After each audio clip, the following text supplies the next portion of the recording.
and go. Okay, hi everybody, and welcome again to PMBiP, the Popular Music Books in Process series, a joint project of IASPM U.S., the Journal of Popular Music Studies, and the Pop Conference. I'm Carl Wilson, one of the series organizers, along with Eric Weisbart and Kimberly Mack. You can find our whole calendar on the IASPM website, and you can catch up on videos of all of our past sessions, including last week's conversation with Philip Auslander about his book In Concert, on Eric Weisbart's channel on YouTube. Next week, we'll have a special topic on music and war with David Sussman and Joseph Thompson on their books in progress, War Notes and Cold War Country. But this week, the subject is labor, agency, and power in the recording studio. And our authors are Helen Reddington with her recent book, She's at the Controls, Sound Engineering, Production, and Gender Ventriloquism in the 21st Century. And Travis Stimeling with Nashville Cats, Record Production in Music City, and they'll be in conversation with Andrew Flory.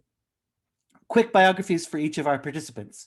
Dr. Helen Reddington is a senior lecturer in music production at the University of East London and an active songwriter and performer herself under the moniker Helen Mccoy Book. In the 1980s, she was a regular on the John Peel Show with her bands, The Chefs and Helen and the Horns, and her book on women instrumentalists in British punk bands, The Lost Women of Rock Music, Female Musicians of the Punk Era, was published by Equinox in 2012. She's at the Controls, further develops her research on unheard women's voices in the popular music industry. Travis D. Stimeling is an associate professor of musicology and director of the WVU Bluegrass and Old Time Bands at West Virginia University, where he also coordinates the Appalachian Studies program. He's the author or editor of several previous books, including the Oxford Handbook of Country Music in 2017, and the Opioid Epidemic and U.S. Culture, Expression, Art, and Politics in an Age of Addiction from West Virginia University Press in 2020. And Andrew Flory is an associate professor of music at Carleton College in Minnesota. His book, I Hear a Symphony, Listening to the Music of Motown, was published by University of Michigan Press in 2017. And Andrew has served as a consultant to Universal for several recent Motown reissues. He's also the co-author of the History of Rock textbook, What's That Sound, from Norton last year. Now, as always, during their conversation, please put your questions in the chat sidebar as they occur to you. And in the last part of the session, Kim will use them to call on you for the Q&A. And of course, you can also use the chat for comments and for chat. All that said, now, Helen, Travis, and Andrew, please take it away. Thank you very much, Carl. I was conscripted into this session last, but I am sort of starting us off here just by, I think what we're going to do, our format here is going to be to go, both Helen and Travis are just going to tell us a little bit about their projects. They're going to take 5 minutes each and talk a little bit about these most recent projects and what some of the biggest challenges and biggest reveals were in their work. And then we'll dive down into some deeper questions. Helen, do you want to start us off? Yeah, thank you. My project, it's the end result of 10 years work that I kind of started almost unintentionally with a lecture, with a talk at Leeds Metropolitan University. I was talking about music technology magazines and how they were so geared towards male users of music technology. And it kind of expanded from there. I had a lot of conversations with people after that. And I remembered that I'd spoken to somebody at an event, and they'd said they were the only female sound engineer in the whole of the UK. And I knew there was another one. So I thought, well, I think I'll just find them. It was pure curiosity to find them and to start to record their stories. And by the time I got to about 15, I realized I probably had a book. And I started to think about why I had actually, why I thought it was so important that there were female engineers and producers. And looking back on my own career, which I don't write about in the book, but those experiences have definitely informed the questions that I asked the people that I spoke to. I started to think about the way that female voices are recorded and the fact that our voices are always recorded by male, or usually recorded by male producers. and therefore an aesthetic of the male ear basically translates female singers' voices for their audiences. So I decided to put the two together, and over the last 5 years, I think I sort of completed the book. I've had a great editor who has been very kind of challenging, which has been really, really helpful. Over that 10 years, because the music industry moves very quickly, things changed. You know, recording changed, what we thought of as music changed, distribution changed, and I had to kind of take that into account. So in my own head, I regard this book as the starting point of a conversation from now, because my previous book was historical, and actually writing about now is very difficult, because now people's idea of now is very, very different from each other.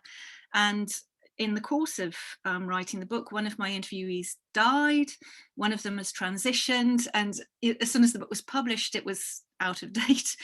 But it's intended as a snapshot of this 21st century decade, really, and what you can see in that, what I could see in a landscape across the different demographics, different sexualities, different genres of music, which is really, really important to capture. And I was very lucky to be able to interview women who worked in a lot of different genres of music and compare and contrast them. And that's my research. Yeah, that's great. Travis, just give us a primer on what your book is about. Sure. Well, again, thanks for having me here for this evening and this august group of friends and colleagues. Very excited to share work that now actually has been out for about a year. It dropped right at the beginning of the pandemic, and so kind of got covered up by other news. But Nashville Cats, Record Production in Music City, is a historical study looking at the life of Nashville session musicians, engineers, producers in along Music Row in Nashville during the golden era of the Nashville sound, the 1950s to the 1970s. This project grows out of a deep fascination I'm sure a lot of us in this room have with record jackets and credits, and envisioning what's happening in the physical space of a recording studio when we listen to the music that we enjoy. But for me, as a country scholar and as a longtime fan of country music, I've been consistently frustrated by the lack of credits afforded to session musicians during that golden era. Oftentimes, there are a few big names that often will get a headline. You know, Chet Atkins, if he's on a session, will get mentioned. Occasionally, the horn players will get mentioned. The Anita Kerr singers and the Jordanaires might get mentioned. But there are dozens of other musicians who worked as much, if not more, in the Nashville studio scene, but haven't been thoroughly documented, investigated, and given the credit that that I think they deserve. So the project really started with essentially a deep dive into discography land and trying to find what's been documented from this roughly 30-year period of country music record production. It extended into oral histories with a number of musicians who were associated with the so-called Nashville A-team. Most important to my work is Charlie Mccoy, multi-instrumentalist extraordinaire, country music Hall of Famer, and a man who generously let me ghostwrite his autobiography in the process of this work. But also from oral history led me into a number of other directions. I became fascinated with the classical training of many of the musicians who were active in the scene there. A classical training that was often deeply disregarded in the popular lore around Nashville, even as early as the 1960s. So I actually tracked down concert programs from musicians who played on sessions, found out that they were playing Berlioz with the orchestra one night, doing a Beethoven cycle at a local college another night, and then coming in to play whole notes and half notes on a Jim Reeves session the next morning. And through that, actually got into a really interesting world that country music scholarship doesn't normally get into, and that is looking at Black Nashville. One of the musicians who is very prominent in this book is a man named Brenton Bolden Banks. And Mr. Banks was a recipient of multiple degrees from the Cleveland Institute of Music, a classically trained violinist who happened to teach at Tennessee State University at HBCU in Nashville. And as far as as far as anybody in Nashville was concerned, he was just a guy who showed up and played sessions. So I took it upon myself to go over just across town to Tennessee State to dig in the archives. And in fact, I found people who had played jazz gigs with him, who had worked string quartet gigs with him, who had known him and his children, and was able to document kind of this very powerful musical presence in an obviously segregated Nashville. And in fact, the cover of the book, and one of the things I love most is we have photographic evidence of Brent Banks kind of in the center of the picture here, helping to make musical decisions. He was actually a contractor who hired and fired musicians on these sessions.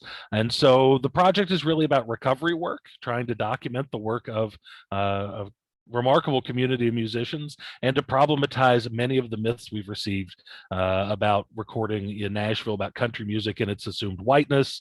And that is now leading me to my new project, which is carrying this forward to the 1980s, when many of the Nashville 18 musicians are retiring and a new group of session musicians are coming to town and looking at kind of the bigger racial and gender politics of Nashville during that period.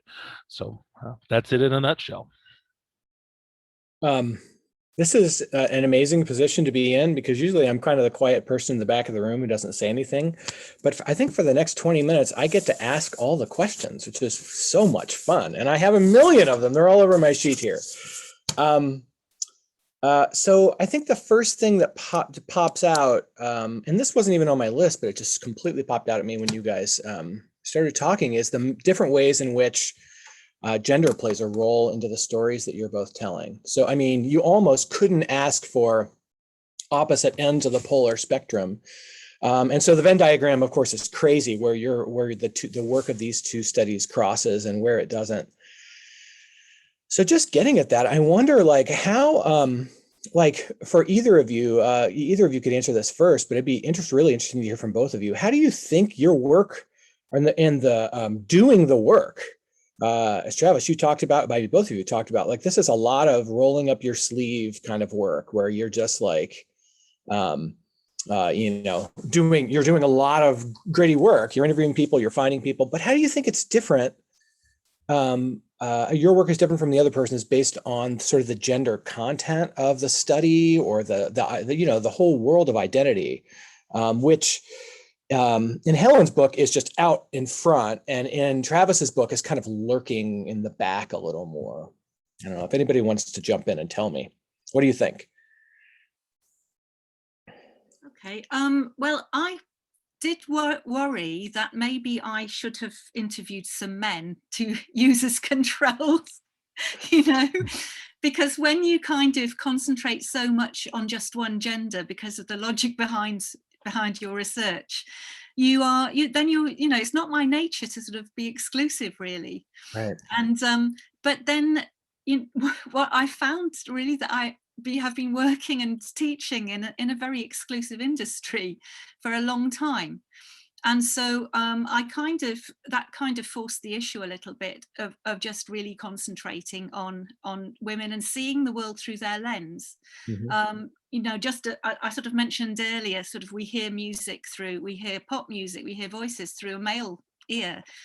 And this was an opportunity for the women to tell their stories. And the way that I write my stuff, because I'm not a natural writer, is to let people tell their stories themselves in their own words, and to create conversations between them where I sort of see areas of similarity and difference. And it's very difficult to decide whether I'm being respectful or not as well, because they've trusted me with a lot of time. In the end, I had about 32 interviews and a lot of emails and things to kind of blend together. So the gender, I think that something very similar with Travis's work and my own is the hiddenness. And what we're doing is we're both speaking about groups of people who aren't normally to the forefront. They're support acts for people who are the stars. And I didn't really speak to any auteur producers, which, you know, it's sort of quite unusual for a female producer to be an auteur producer, although we have prize-winning engineers and things. And this idea of very gently sort of peeling back the layers of the process of making records and looking behind the scenes. I mean, that's something that's really in common between Travis's work and my own. And it just so happens that with me, I see gaps all the time. I can't help it. It could be training as a fine artist. Why hasn't anybody, you know, I look at things and I think, why hasn't anybody noticed this thing that I can see, you know?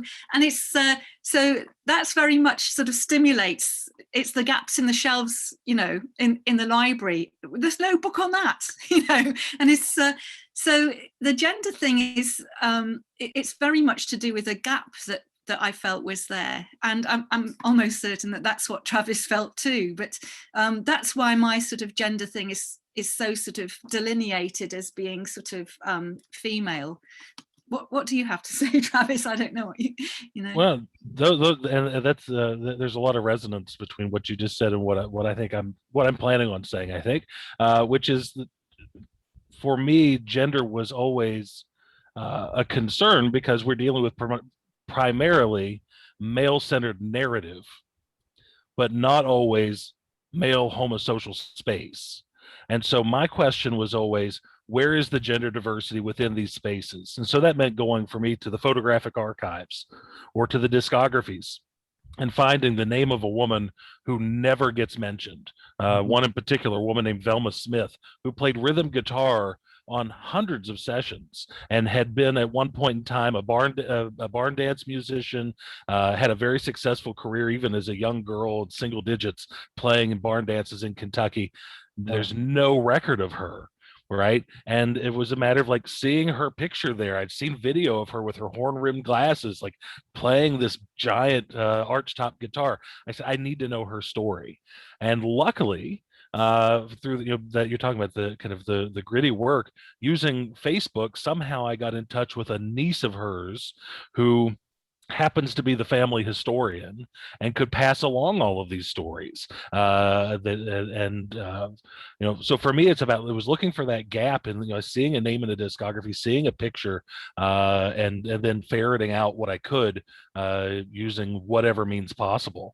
One part of the story that's been one resource that's been very helpful for me in kind of diversifying the gender narrative too has been the spouses of many of the session musicians.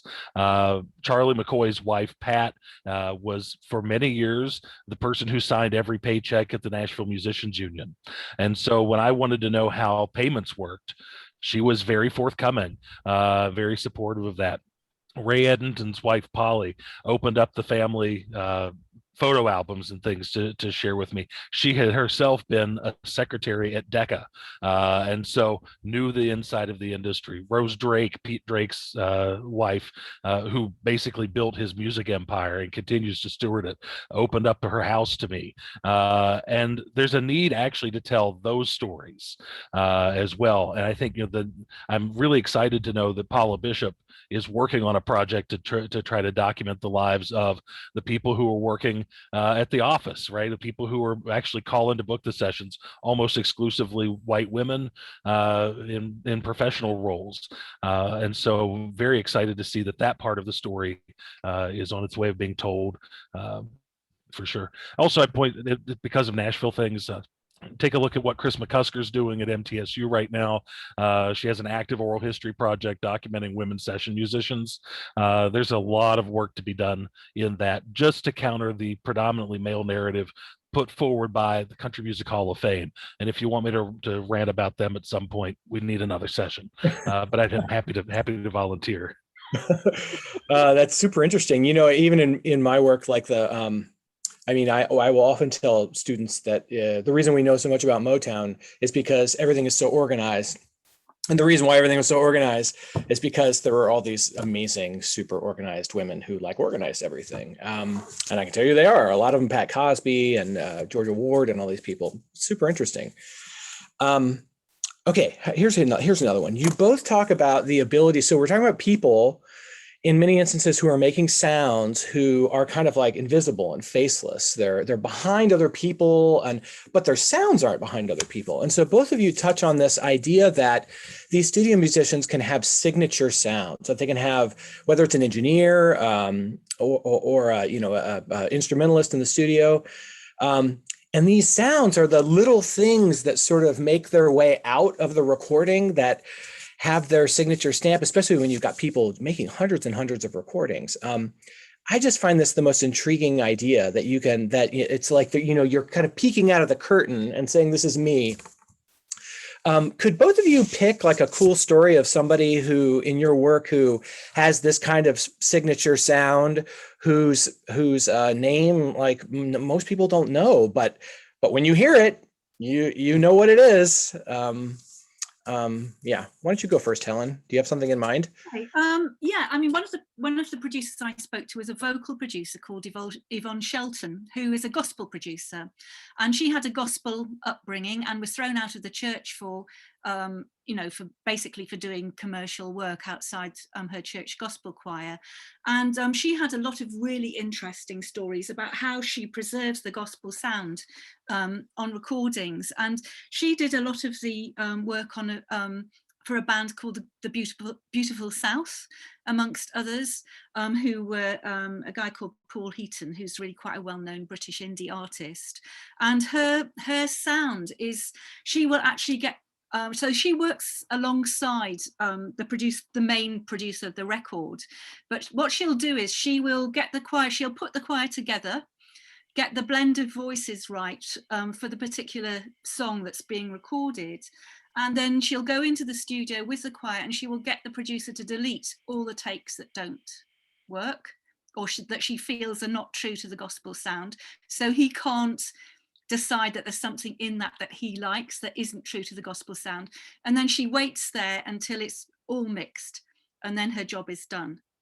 Wow. Because blending gospel voice, and so she's the fixer as well. She phones the correct people for the correct type of voice to mix, to put onto a particular record. So I think that's the strongest example I have of that. It's a pretty good example. What about you, Travis? Yeah, not to step on work that Brian Wright is doing here in the room, but I'd point to Harold Bradley, who, when I first met him, I knew who he was, but he insisted on giving me a resume that said he played lead guitar on the 3 greatest Christmas hits of all time: Have a Holly Jolly Christmas, Rocking Around the Christmas Tree, and Jingle Bell Rock. So, get that sound in your head, and that helps. But he's actually best known in Nashville for creating something called the Tick-Tock bass, which is, this kind of very rhythmic sounding electric bass sound, which, my understanding from talking to Harold, it had to do with the fact that he bought a Danelectro bass that could not stay in tune, and so he had to palm mute it to get it to work. And it just happened that if they doubled that sound with Bob Moore playing the upright bass, it sounded good on a car radio. And that sound is, if you want to invoke 1960s Patsy Cline type country, you get somebody to play Tick-Tock. And honestly, Harold, until his death, carried that guitar with him almost everywhere he went, was still doing sessions with it. And other people would come in occasionally to play a session with Harold. They'd hire 3 or 4 guitarists sometimes for these sessions, and they didn't know who was going to do what. But if Harold didn't play Tick-Tock, somebody played Harold's bass in the Tick-Tock style while Harold played something else. And so it was very, very common for the technique to be handed down one from the other. The other, I would point out, it's not a sound thing, but the Nashville number system, which is this kind of shorthand for chord changes that they still use today in the Nashville community, was passed down in the same sort of way. It came from Neil Matthews, who had studied shape notes and had some musical training at Belmont. They bring it into the studio. Charlie Mccoy figures out what he's doing because he'd had some ear training, and then other people start copying it. And you can kind of trace this entire language that we use for notation back to one person. So this project's been a little bit like archaeology. in that sense of pulling, individual licks and things. There's a whole debate in the book about whether Pig Robbins, the great piano player, cribbed all of the majority of his licks from Floyd Kramer or Maybelle Carter via Floyd Kramer, or there's a whole debate in there about, what's the real lineage. Is it a pianist trying to sound like a guitarist, or is it a pianist trying to sound like another pianist trying to sound like a guitarist? And just thinking about how those kind of become memeified almost, those little gestures and those little licks. Yeah. Wow, that's super interesting. Okay, I'm going to go on that. I'm going to dig down a little deeper, because one of the big issues in my world. Okay, so I mean, the reality is, if anybody ever tells you they know who played a particular instrument on a Motown song, they're probably guessing. And Brian and I have been through this. Brian Wright and I went through this for his Carol K article, because there's really no attribution anywhere. And so we know a lot of the people who played, and we know kind of when they played, and we can kind of guess that it might be James Jamerson playing the bass. But like you say, lots of people listen to those records and figured out how to play bass like James Jamerson. So here's a question: did you find any super difficult conflicts where like 2 or 3 people claim that they played on something, or like these when you're digging and you find, oh man, I can't figure this out, or I've got to listen to these different sources and they don't agree, and you end up being kind of the mediator during this kind of archaeology. This happens sometimes. Any stories? No, I haven't. I haven't had that as an issue. Luckily, folks generally credit generously in Nashville. At least that generation of musicians does, because I think they were very much aware. And again, I'm meeting these people in the 2010s. They were working in the 1960s, so I'm dealing with men and women in their 70s, 80s, and 90s. So they're a little kinder, a little more generous with attribution than they were. But for the most part, I haven't really encountered that. That's interesting. Yeah. What about you, Helen? Helen? Oh, well, I was just saying, I didn't.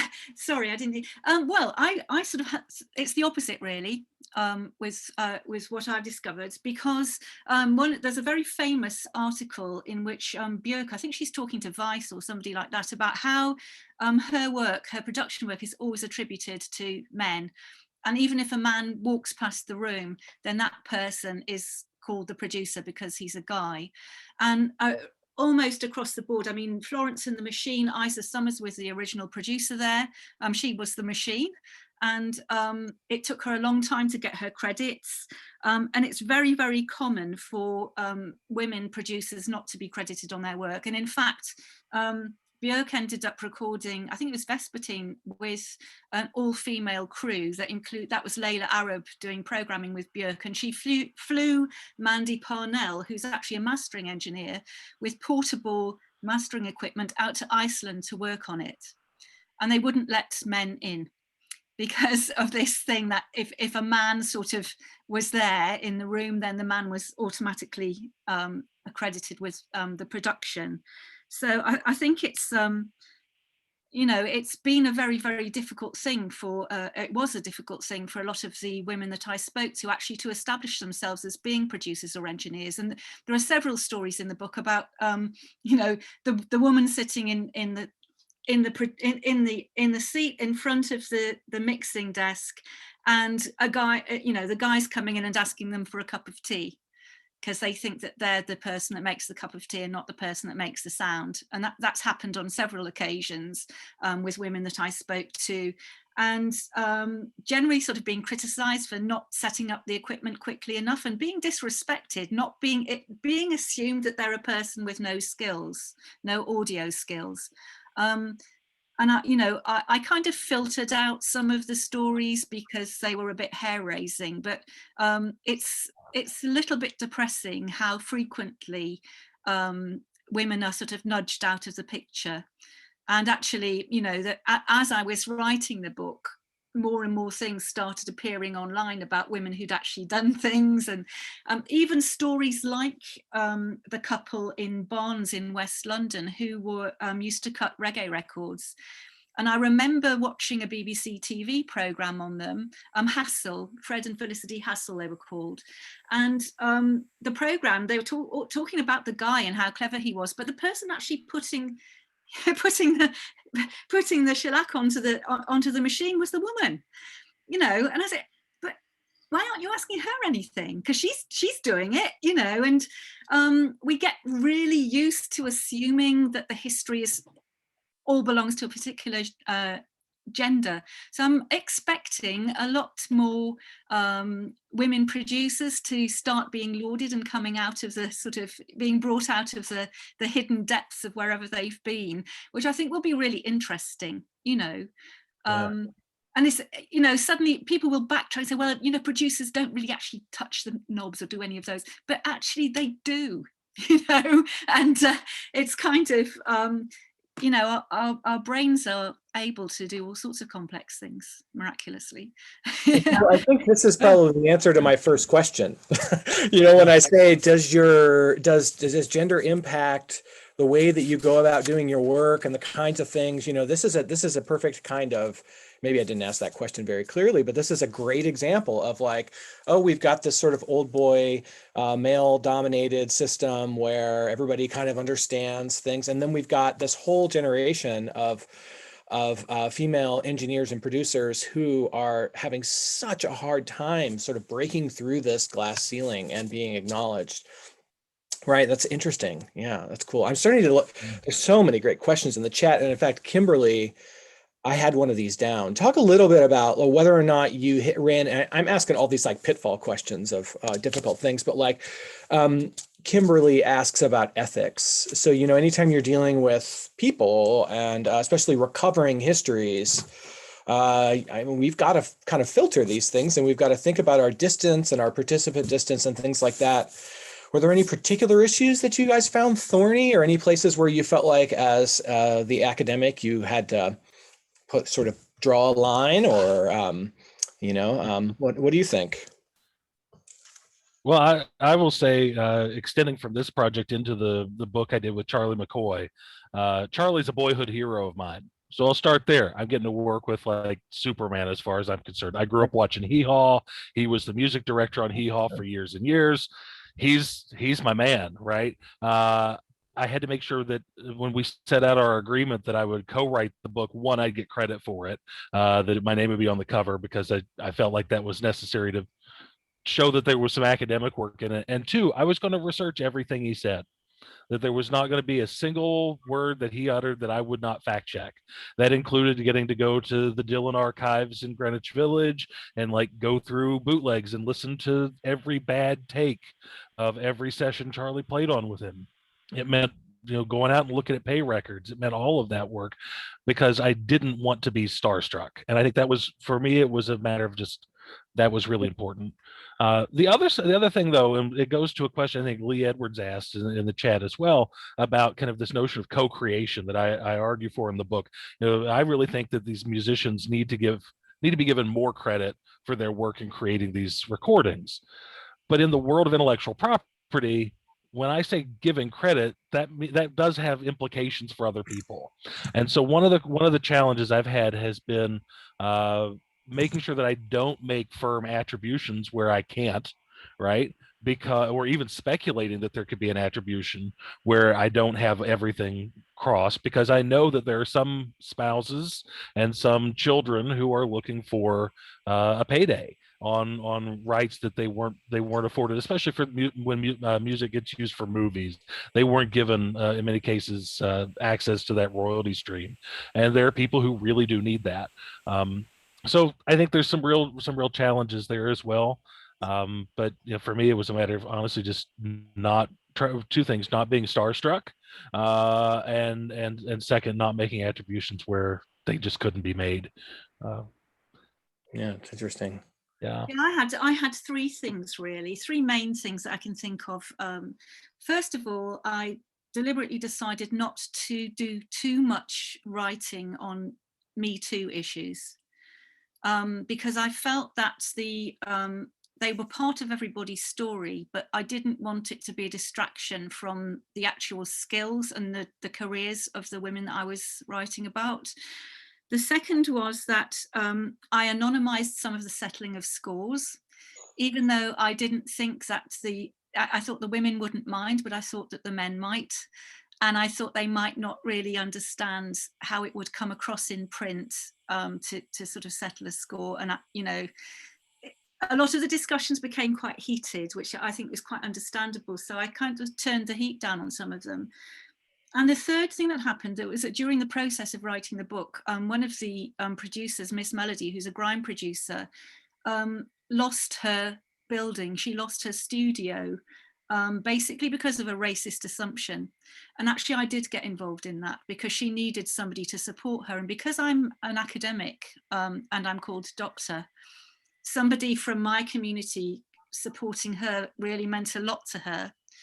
And I did actually write a little bit about that in the book because I thought it was really important, because it was immediate. It was completely devastating to her because she'd been, as I was writing the book, she started looking forward more and more and more. She said, I'm going to get a building, I'm going to do this, it's going to have, all of these different uses, I'm going to have tenants, we're going to do all this music. And then it just cut off. And it was really shocking. And I did actually get quite involved with that because I felt that I could give support to her.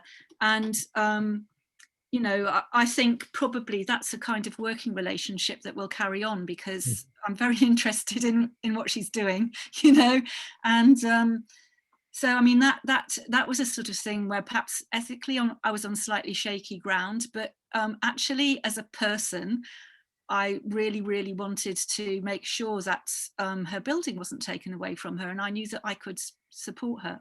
And actually her studio, as soon as lockdown's finished, her studio is going to open basically, which is really good news.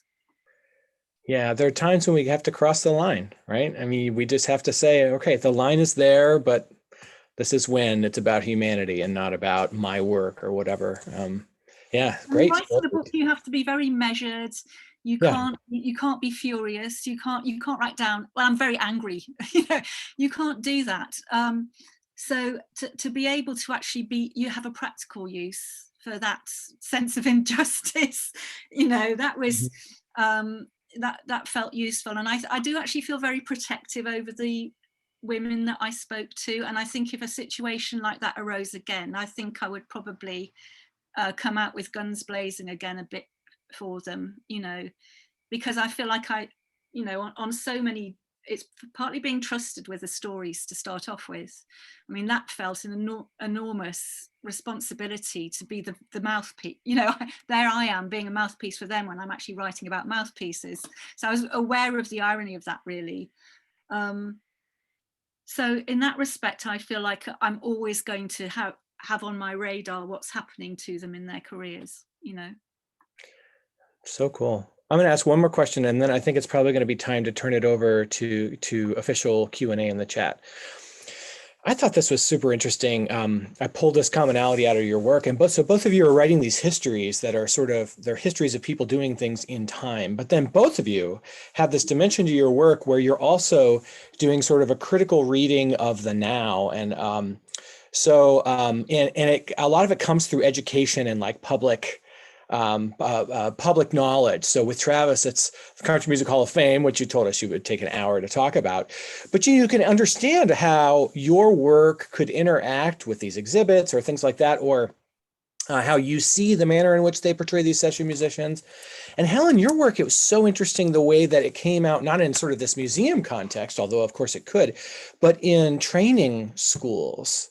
So we've got this educational component of these schools, and viewing women in the literature of the schools and understanding the culture of these places. I thought it was super fascinating. So I guess my question, either of you could just talk about education and this sort of critical level. But I'm really interested in stories where you feel like in your work, like specific stories where you felt like this was a thing and you grabbed onto it and you were like, aha, this is a shiny object that I can use to show that this particular thing is an issue that I want to talk about. You want to go first, Travis? Yeah, I'm happy to go first. excited to see that Jada Watson's in the room with us here.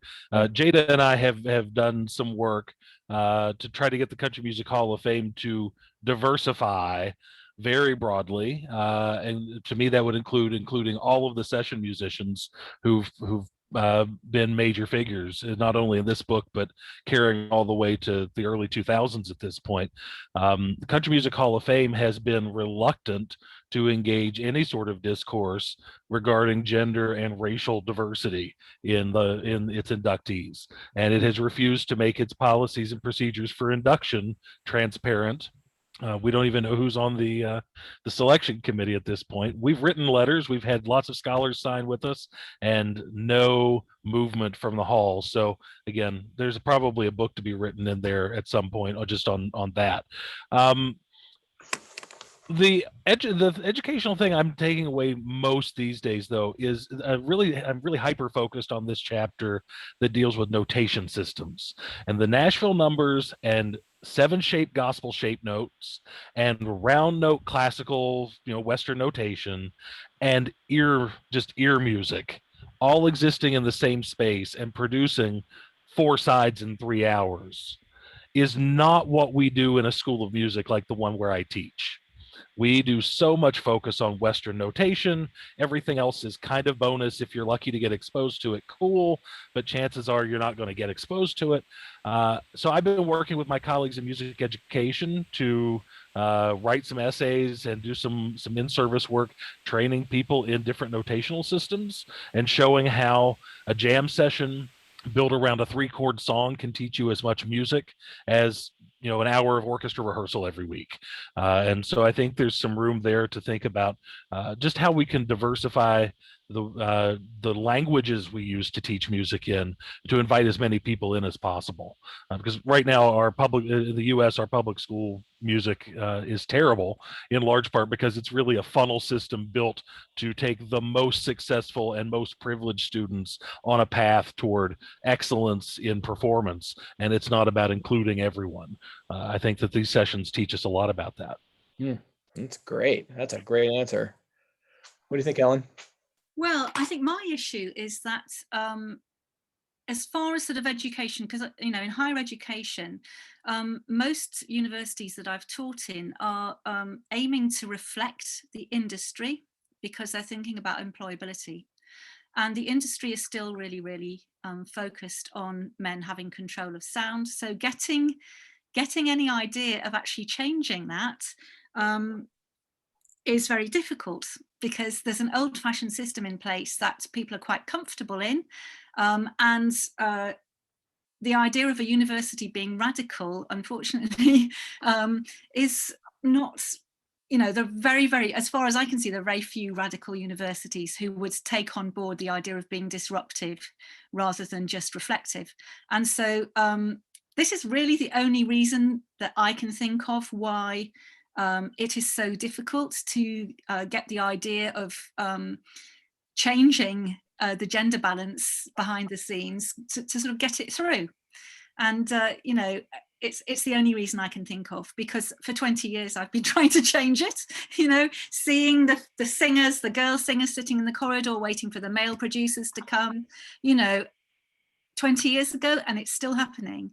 And no matter how, if there's anything that sort of drives you to finish a book that you've been writing for 10 years, it's the fact that change isn't happening, and that everything is so deeply, deeply entrenched that it's going to take more than just my book. I said at the beginning that this is a starting point, and I'm really hoping that more people, men and women, start to sort of write about this subject and notice these things, and help to sort of create the disruption, which I think is really necessary. Pop music needs to stop being a dinosaur. It was a revolution. It was a revolution when it started, and that just gets gobbled up, because everybody wants to not rock the boat and make the money. I'm much more interested in change. Wow. Oh, that's super interesting. I don't want to take all the time here. So, Carl, explain to me, how are we doing Q&A? Should I read Q&A or? Yeah. Excellent. I'm going to turn it over, and I'm sorry that I'm not versed in the format of these sessions. Pardon me. And Kimberly, take over. Okay, so we have a lot of questions, a lot of really great questions. So I don't know if Gail Wald is still here. Are you still here, Gail? Yeah, I'm still here. Sorry, I can't put my camera on. Thank you so much for this conversation. It's been really, really interesting. I really appreciate it. I guess my question is kind of piggybacking, Kim, on your question about ethics, which produced such interesting answers, which is that the other thing that you have to do, in addition to taking all these things into consideration, like living stakeholders and stuff like that, is you have to somehow, kind of make a sausage. Sorry to use that metaphor, but you have to turn it into a story. And I'm wondering, in both of your cases, kind of how you dealt with that, I guess that imperative, or if you felt like it was an imperative to turn it into a story. And then there's a certain amount of storytelling that you have to do. I guess it's another way of saying, what was your thesis? But, how do you deal with that pressure? Helen, you want to go first? Okay, yeah. Well, originally I was hoping to just publish the interviews as they were, with a massive essay on gender ventriloquism afterwards. Because I felt that the personalities of the people that I had spoken to were so knitted into what they said. It seemed disrespectful to turn them into a collage. So it took me a really long time to work out the narratives, the separate chapters and what I was going to choose out of each interview, because editing is incredibly difficult when you value every single word that comes out of somebody's mouth, but then you have to make these interviews into something that that makes sense to people who either don't believe in or don't know about what you're writing about. And I always think, whenever I write anything, I always imagine writing for an enemy. And actually, I trailed my thoughts around lots of different universities where I was talking to groups of students that often they were predominantly male. So I had a lot of opposition. So the sections of the interviews I chose were the ones that I felt were the strongest articulation of particular points. It's very hard to leave aside the other things, the context where those issues were brought up. But that's how I edited and made the story, is kind of thinking, if these people were having to defend themselves by saying something very strong, what out of their interview would be the strongest? And it's terrible to have to write defensively, but that's the situation. What would be the strongest? What's the most powerful statement that's coming out of each of these interviews? Yeah, and in my book, I felt like there was a certain amount of just general background to explain why Nashville in the 50s gets a focus and not Nashville in the 20s, given just how central country music is to Nashville's identity. And so the first chapter kind of just offers a nice overview, but then the remaining chapters kind of offer, for me, it's kind of a story. Here's all of my main characters, all of the musicians I'm working with, how they got their training, what they bring to Nashville. And then we go into the studio and we think about, what's the work in the studio? What's that really like? How do you make decisions in a 3-hour session where you need to generate 4 saleable sides in that short amount of time before you go on to another session and do that again, before you take another break and do it again, 3 sessions in a day. And then from there, kind of, I took it out from that studio center out into the world of musicians passing ideas along and thinking about, how does a musician become branded with a certain sound, or how does a sound become branded and pass through the oral history and the vocational training of the musicians there. So it's really kind of perfect 3-act structure in the middle of the book. Yeah. Great, thank you. So Glenn Hedler, do you want to unmute? Ask your question? Sure. And this is mostly for Helen, though if Travis has an answer too, it'd be great. But you said something, Helen, early on about how the fact that lots of women singers were recorded by men through a male ear, is a phrase you used at one point. And I'd love to hear if there's an anecdote from your interviews, or something you can tell us, where a woman performer talked about what a difference it made. I guess would be what a difference it made to have a female producer or sound engineer in the room. Like, how did that come out in the sound? I feel like Olivia Mather asked this question in a more straightforward way than I have, but well, funnily enough, I like didn't that. actually interview any singers about this, Oh. but what I did do was the opposite. I interviewed the producers about recording male voices.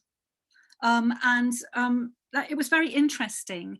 You know, Isabel Campbell recorded Mark Langan and made him sound very sexy, which he wasn't keen on at all. Miss Melody recorded only men because she was recording grime, and you know, her sort of working relationship was she sort of described what she did and how she made them relax and how they felt that there wasn't competition, where if they'd have been working with a male producer, there would have been a sense of competition in the studio that wasn't there with her. So she felt that she got a different vocal performance out of the men because of that. JPL recorded male R&B singers and encouraged them to sound really sexy because she said that's what women want. I did the opposite. And actually I spoke to Susan Rogers about this, and she said that she was in a situation where she was with a whole bunch of female trainee engineers, and they were having quite a bawdy conversation about males' voices, that she felt that they did wonder if this is what male producers do when there are no women around, you know. So entirely the opposite. And situations like Yvonne Shelton, who I mentioned earlier, doing a session where a male producer had written the song and he sang on it, and she said women won't be able to sing that, it's in the wrong key. And he didn't believe her, and it got to recording it, and she just said, yes, they'll manage in the studio because you can push them in the studio, but when they're doing public appearances with it, when they're doing PAs with it, they won't be able to deal with those notes. And he hadn't thought about where he pitched his voice, you know. That makes a lot of sense, and it's actually a more interesting answer than I was looking for. That's great. Thank you. Thank you. Hey, Brian, right? Do you have a question? Hi, thanks so much for this interesting talk. You can hear me okay? Yeah. I've been having microphone issues recently. So both of you, I think in different regards, I'm gonna just freestyle off my question here, which is about genre. Helen, you mentioned the idea that it was important to you that, you know, you talk about multiple different genres. And Travis, I know from the book, you know, that you're dealing with not just country music, but country music within popular music studies, and then also the other stuff that's recorded in Nashville. And I was wondering if you could speak to that sort of cross-genre focus and whether or not you see that as sort of fundamental or important in the work you're doing, or how that kind of plays out in the projects. I don't think I could have been fair to the people I was working with if I just focused on country. As much as Nashville and the Country Music Hall of Fame would like me to, spend any amount of time with these musicians, and they were quick to tell you that they would go home and put on, you know, Stan Getz records, or you know, that they loved to listen to Django Reinhardt. They were really hardcore into jazz. The arrangers that I was working with, some of them wrote concertos. I mean, they were composers on for that was their dream, and so to just limit a study to country music, I don't think would have been fair. By the same token, this is now me getting on my country music studies is popular music studies horse. Country music studies is popular music studies, and we have been neglected by a lot of people who write about popular music because it is seen as something, I'm not sure exactly why, but I think it's seen as something that is decidedly other and not hip enough to write about. But in fact, there are many layers that if we were just to bring country music into the conversation, we'd find that especially our mid-century pop studies would change radically because the musicians are listening across genre. They're playing on sessions across genre. They're hip to what's on top 40 radio, even as they're watching their songs go up the country charts. So I you know, this is my plea. Please read country music scholarship. There is a ton of it out there, and it is really good work and would help everyone in their work, I can assure you.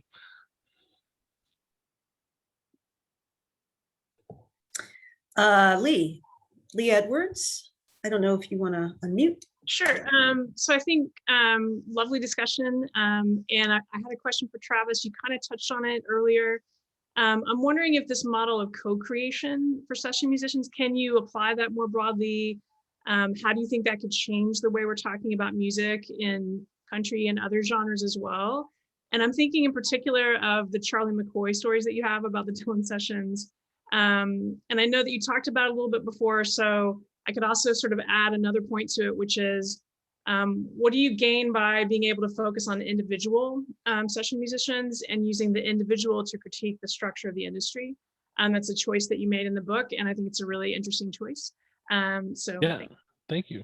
Thank you. I do want to make sure that Helen gets a chance to ask the question right before, just in case Helen had an answer, then I was happy to circle back. Well, I mean, there is an answer to that, but it's very short. So let's go with your answer to this. And, Okay, I'm happy to do that then. Yeah, I mean, I think there are logistical challenges that show up when we start, and logistics here dealing with money when we think about co-creation, because the question is really, who gets what share of what. And in Nashville, we know songwriting often works along a word for a third model, meaning if you contribute a preposition, you then get a share of the songwriting royalties. I worry sometimes about that notion of co-creation as it's applied to intellectual property.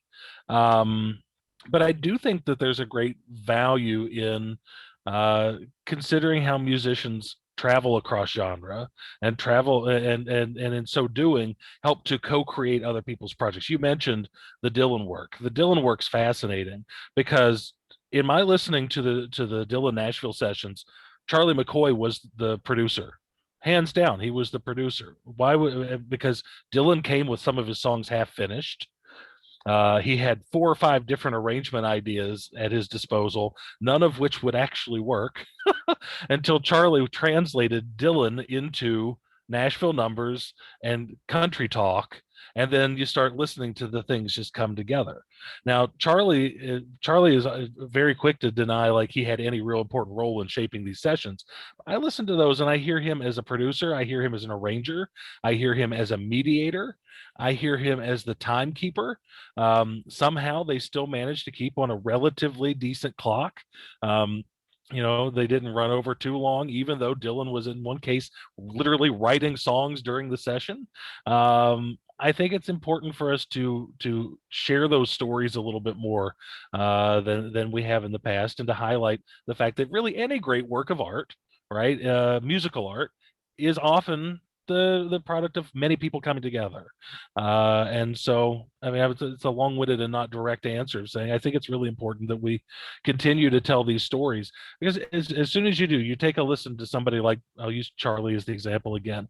This is somebody who played on practically every record that came out of Nashville in the 60s, but was also, quick to go to New York when he was called to do sessions. He played on Simon and Garfunkel records. He's the bass harmonica player on the Boxer, right? He's also playing on Elvis film soundtracks. He's everywhere and producing so much music that it's virtually impossible to ignore him. Yet his story is pretty much unknown. So, yeah, that's my story, and I'll end it there. Thanks, Lee.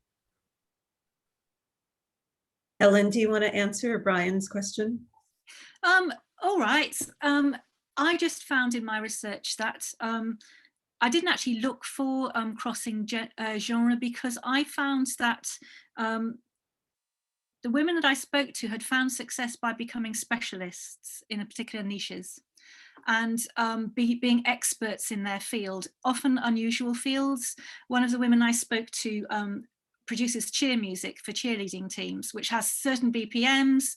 She knows the genre really well. She buys the copyrights, for the mashups every year. She buys them from the Performing Rights Society.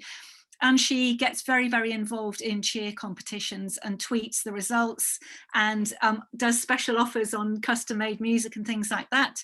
One of the women went to the desert in southern Algeria and recorded with a female engineer, actually recorded music in the desert.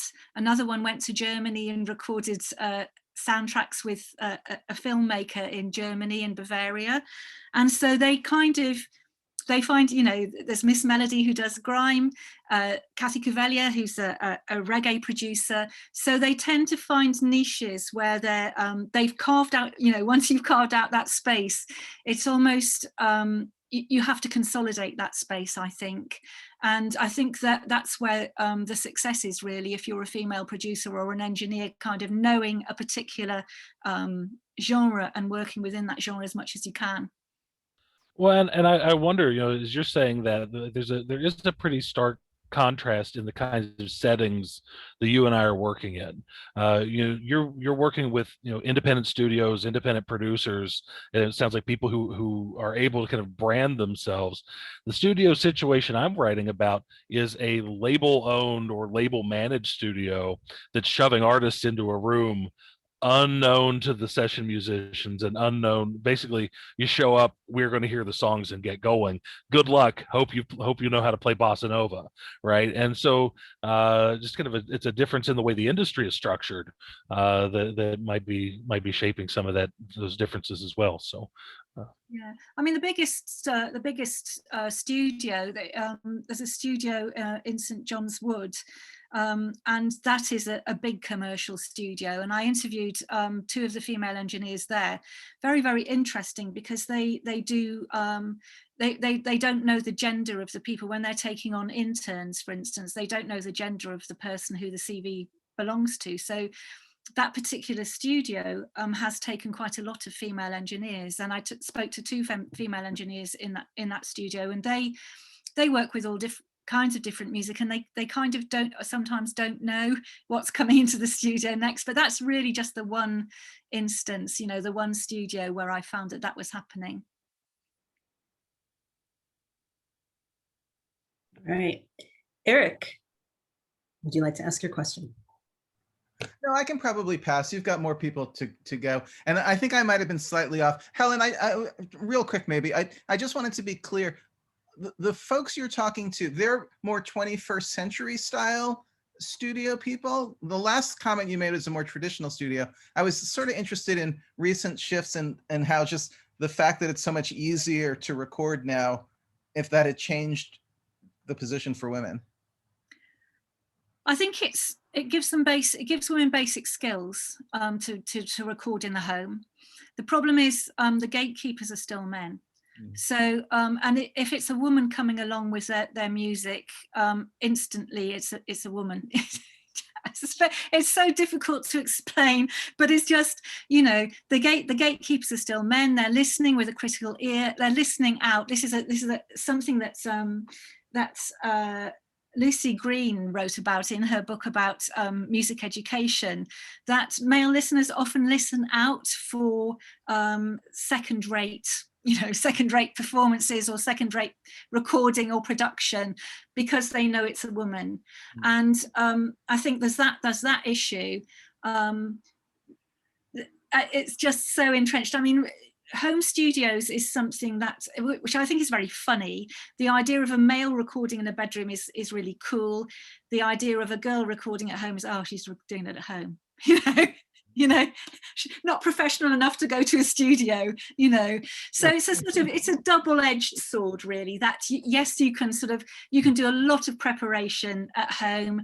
You can get to know plugins and stuff like that. You can familiarize yourself with the digital technology, so you've got the language when you go into a studio to control what's happening a little bit more. But actually convincing anybody that it was you and a guy just didn't walk past and do a bit of it's the same issue, really. So that there's a lot of myths around, actually for guys as well, around home studios, and it's, yeah, as I said, it's a double-edged sword. Makes total sense. Thank you. Olivia Mather has a question. Do you want to unmute? Yeah, that's okay, because it actually got talked about a few minutes ago about what it sounds, what the sound would be like produced by a man versus produced by a woman. And so we already mentioned that. Okay. Carl had a question. Do you want to ask yours? Yeah, I guess I'm always interested in sort of the personal side of the critical project with these things. And so particularly with Helen, I wondered, with your decades of experience as a performer and recording artist yourself, what you brought to, and even if just sort of off the page, but in the way that your experience had informed the way that you framed these questions and how you came to them. Well, just really simple things like when I was in bands when I was in my 20s, I looked really young. So producers always made me sound like a little girl. And I kind of got this thing because it's old technology. So I would pull the microphone down to pick up my chest voice. So I sounded a bit tougher. And the producer would come in and pull it back up again. So they got my head voice. So I sounded like a little girl again. And this pull, and it became quite tedious. And in the end, I developed this way of singing. It's absolutely excruciating, actually, listening back to some of the recordings where I'm singing like this to try and counteract that sort of, oh, there's a little girl in the studio kind of thing. It's really actually very disrespectful to a recording artist to not ask them what they want to sound like, And actually, I wanted to sound like a boy. I was a really big Jackson 5 fan, and I wanted to sound like Michael Jackson. I didn't want to sound girly at all. So it's this kind of, yes, it did inform, it very much drove me, this kind of sense of injustice, that there should be so much control over absolutely everything in the music industry by male gatekeepers, and the hidden one of it being in a studio. And of course, reading Darlene Love's autobiography about how her voice was just transplanted, lots of very sort of immoral, unethical stuff going on that is not seen as unethical because it's a habit. It's a total habit of disrespecting the sound source when that sound source is a female human, and so yeah, that's I could write a whole book about my own experiences, but I deliberately didn't. Other people's stories are more interesting, really. Yeah, and as far as my work is concerned, I grew up playing bluegrass music and singing gospel at home, but I'm also a classically trained musician who used to play bass in a jazz group. And so a lot of the questions I was asking about musical training, they came up because they reflected my own experience. I will also say session musicians, like at least in Nashville, have been asked to describe their work many times to journalists who know nothing about music. And so when I could ask, using some musical terminology, a question, you'd watch their eyes light up, and it was a way of getting access, of showing that I had done the work necessary to open up the world to me. So I think it helps to sort of have your chops, doesn't it? As they say, it does. When you sort of start an interview, there are certain things that connect you to people, and they trust you, and they know that you're going to understand things that that's the same thing with both of us, I think. Yeah. That's great. Catherine Provenzano, do you want to ask your question? Yeah, thank you so much. This has just been such a great discussion. Thank you, everybody. And I think my question has sort of been answered, because Helen, you were just talking about how gatekeepers are still male, even though there are maybe new avenues for learning certain skills and gaining access to knowledge that might have been harder to get before some online exchanges. But I just wanted to maybe echo, and maybe you could riff on this for a little while. I think in particular, these questions of gender and control come up so much in vocal production. My work is about pitch correction and vocal production and tuning of voices, and often non-consensually when it is a male producer tuning a female performer. So I'm wondering if for either of you, if these sort of like questions of agency come up more when vocality is in the mix, or if you sort of see that, if you see it not so restricted to questions of voice. I became very sort of interested in voice, and in particular, one of the things that I talk about in the book is electronic dance music, and how female voices are not very rarely saying anything, you know, and it's supposed to be a genderless music, but of course it isn't, because, you know, because of the dance sort of music, the dance environment, you know, that people are sort of dancing sort of equally and stuff like that, but actually it's still male producers doing it. And I have this awful quotation in the book where a woman's vocal, her trachea is described as a pipe of meat or something like that. And that's in a quite hip magazine. And I felt that they were writing for a disrespectful audience in a disrespectful way. And things like that just sort of get through, and they build up this kind of atmosphere around the way we regard and respect vocalists, who are instrumentalists, aren't they? You know, and so surely, you know, if you've got a really good guitarist and they do something that sounds like a fluff, but it's such a good performance, you keep it in.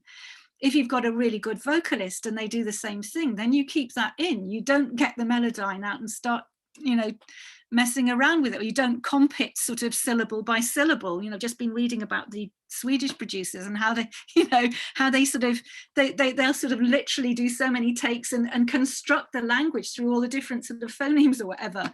And yeah, it's, you have a tough job if that's what you're doing, a very tough job, because it's a question of aesthetics, isn't it? And whether you want, you know, aesthetics are about perfection and the ideal, or whether they're actually about expression and individuality. And that's your gatekeeping job, isn't it? Yeah, the musicians I've worked with, some of them still actually play sessions even though they're in their 80s, and I'm fascinated by their longevity and their willingness to do that. And one of the things they complain most about is this culture around multiple takes and comping things, because when they came of age as studio musicians, it was live to tape, live to 4-track, and then eventually 8-track, and the job was to always serve the song, and to in the process then obviously serve the singer. And nowadays it's very common for a session musician to be called in to play for hours, take after take after take, and never know what's coming out on the other end. And they eventually, you know, the remark I keep hearing is, well, they've sucked all of the music out of it. By that point, you know, there's just really nothing left except for some notes. And my understanding is that this all started around the time Mutt Lange came to Nashville. Shania Twain was hitting that there were calls for a 3-hour session to play 2 notes, you know, just drive it in the ground. And so in that case, obviously it's kind of resonant there with what Helen said about sound sources being kind of interchangeable and disrespected, the agency of the musician kind of getting lost in that mix. I absolutely love that. They've sucked all the music out of it and all that's left is notes. That is absolutely, in a nutshell, perfect description. Yeah. All right. Well, that was a great conversation. Thank you so much to Helen and Travis. Please join us next week when David Sussman and Joseph Thompson will be in conversation with Lisa Gilman about their respective books in progress, War Notes, Music, Sound, and the Making of American Soldiers,